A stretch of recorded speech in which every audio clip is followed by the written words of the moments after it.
นี่เดี๋ยวเราจะพาคนนั้นเดี๋ยวแป๊บนึงนะมันใช่หนูปะครับยกเสาเอกเสาโทครับพี่น้องมาแล้ว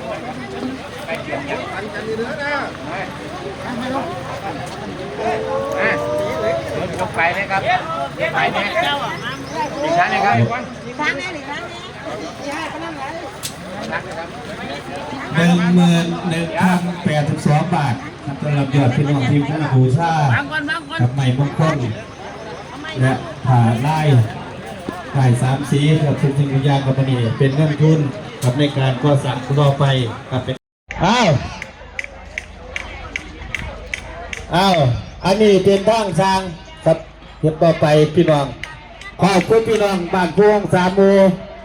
กับมันนี่ที่รวมในการยกเสาเอกของสุดประตูของบบ้านคู่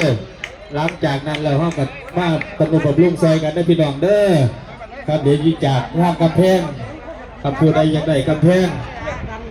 บ้านหลังจุดถ่ายทีไว้มันทรงเข้าเฮ็ดไปเรื่อยๆครับพี่น้องมีศรัทธาครับรวบรวมกันไปครับมีพี่น้องกับคุยกันว่าเข้าเสือจอมจังหว่องบ่จอมบ้านจังหลังบ่เข้ากับซอยกันจอมซอยกันเดา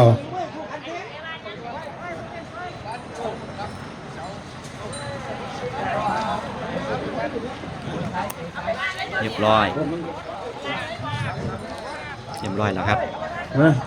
ยกเสาเอกเสาโทสุ่มประตูโค้งบัดอุดรบัดคู่เนาะครับ